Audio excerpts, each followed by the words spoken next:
Well, there is very subtle. Yeah. Yeah. Here it's a little bit more, so it's technical. So what Yeah, to do? To insist or?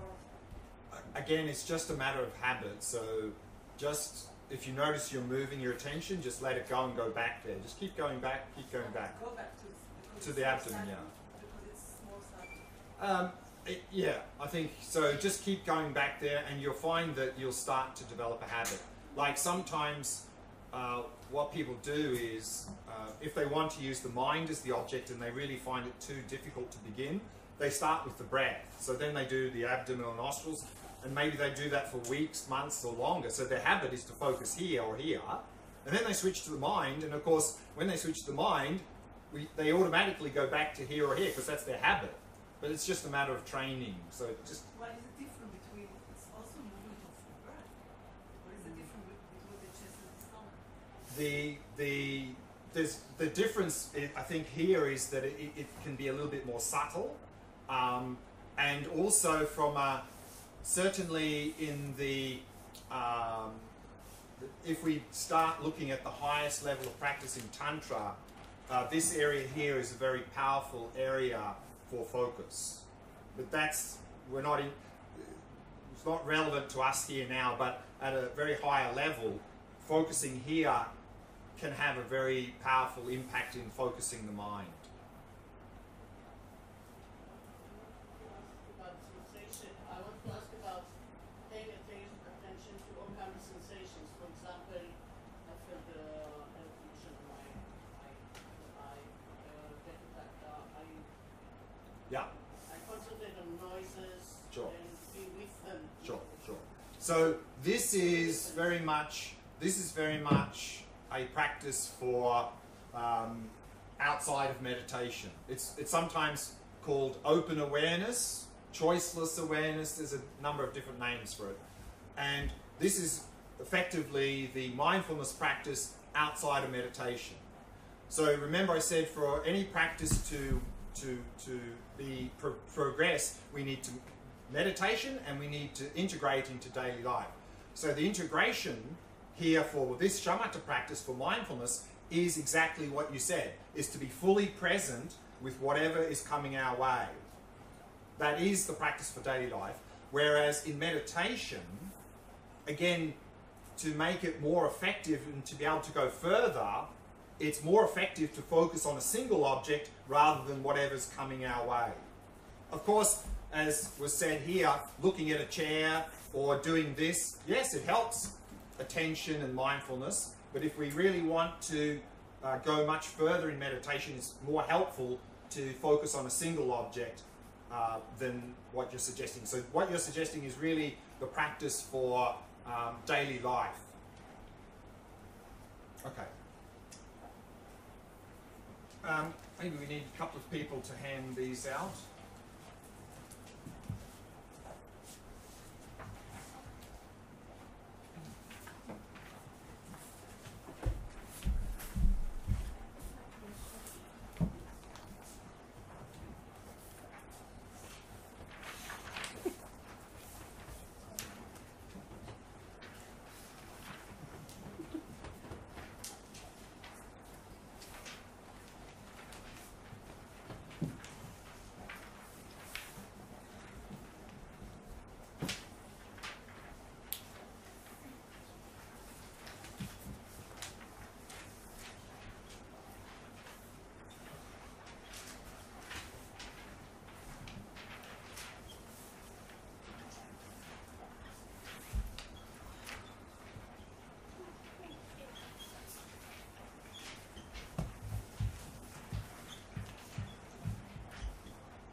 So what tools do we use in this shamatha practice?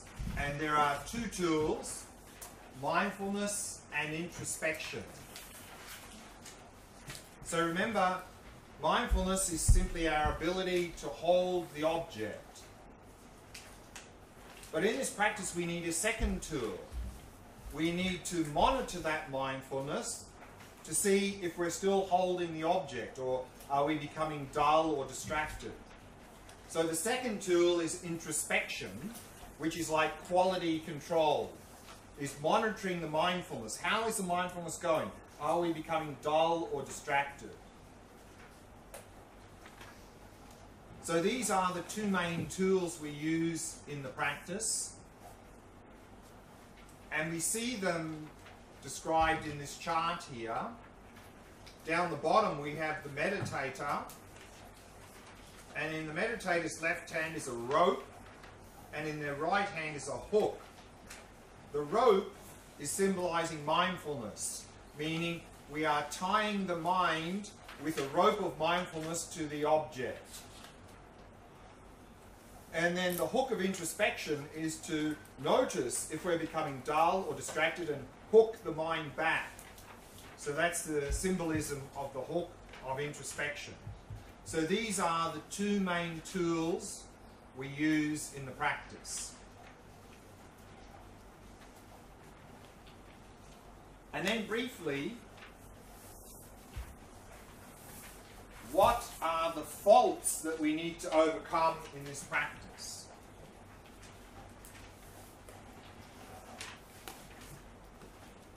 And for this, we can turn over to the back of your chart. Up the top, there's a table.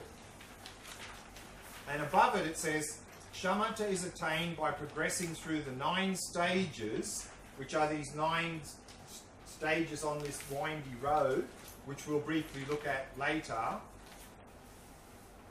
Progressing through the 9 stages, relying on the 8 antidotes to abandon the 5 faults. So there are 5 main faults in this practice. And so let's have a look at them in the chart. The first is laziness. Like anything in our life, if we see no benefit in an activity, we're going to be very lazy when it comes to doing it. Similarly here, if we're only doing the shamatha practice because someone told us to do it, I think we're not going to put any effort into it. We're going to be very lazy. So the antidote to that is, the first one, there's 4 antidotes here. The first is faith.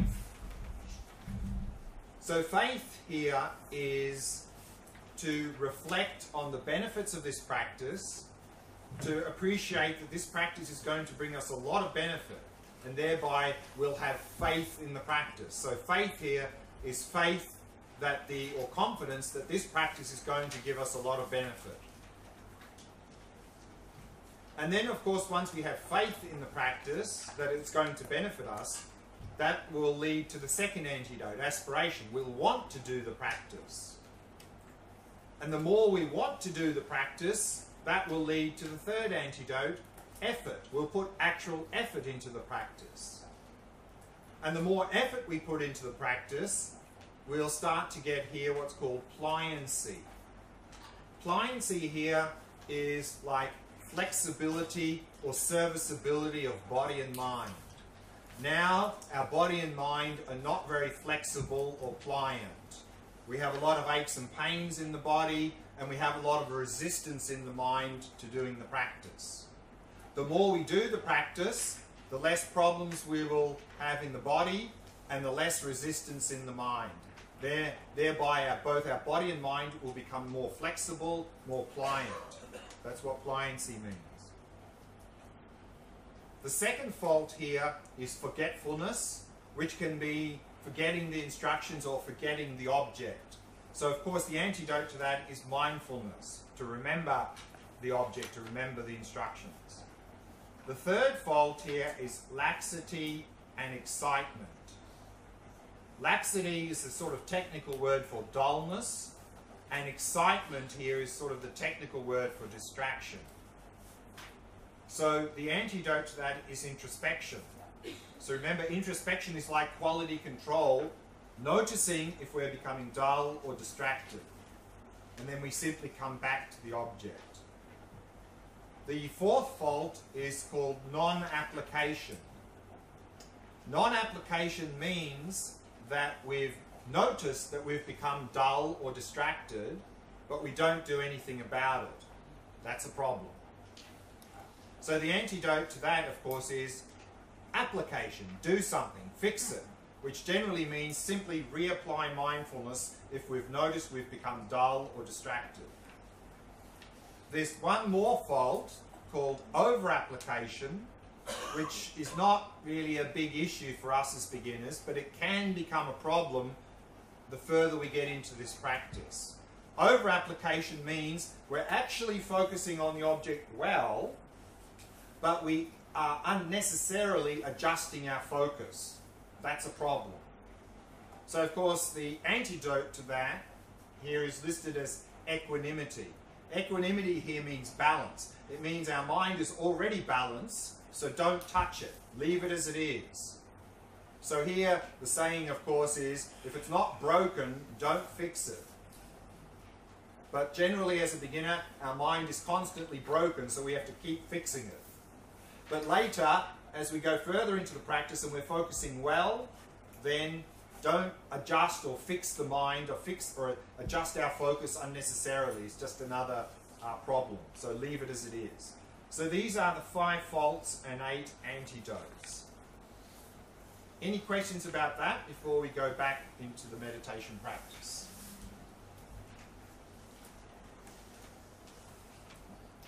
Okay. So let's go back into the same practice we've been doing, that is to focus at the area of the abdomen. And again, if you find counting or even noting the breath, i.e. noting breathing in, breathing out, if you find that helpful, bring it in if you're distracted. If not, leave it out. So let's do another 20-minute meditation before we go for lunch.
Settling the body into a state of relaxation, stillness, and vigilance.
not dwelling in the past, not anticipating the future. Simply allowing the mind to come to rest in the present moment. Focusing on the sensations of the breath throughout the body.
Now narrow your focus and focus on the sensations of the breath in the area of the abdomen. And maintain that ongoing flow of mindfulness, of the sensations of the breath throughout the entire cycle of each in and out breath.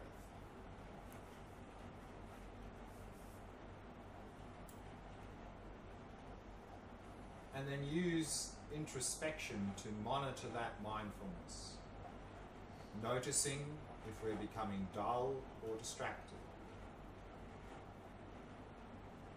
And if we do, then simply reapply mindfulness.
If you find yourself constantly becoming distracted, and if you find it helpful, you might like to introduce some counting or noting of the breath to help stabilize your attention.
just one point and then we'll break for lunch. So as we've mentioned, for any practice to progress, we need two parts. We need meditation and then integration. So here in this shamatha practice, of course, the meditation is we're focusing on a single object, in this case the breath. And then the integration, how to continue to work with mindfulness between sessions, then what I recommend is, as with the meditation, the basis is relaxation. So really stay very relaxed mentally and physically between sessions, basis of relaxation. And then to continue to cultivate mindfulness throughout the day is what I would recommend is to switch off the conceptual mind. We don't need the conceptual mind to eat lunch and to walk to our room and so forth. So switch it off, give it a holiday, and be in the senses. Be completely in the senses, so be present with whatever you're doing. Eating the meals, walking to your room, or whatever.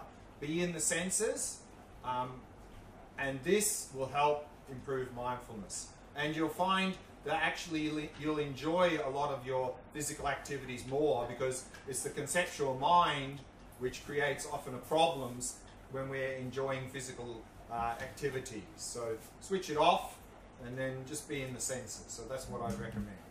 So let's break for lunch and we'll come back at 2 o'clock.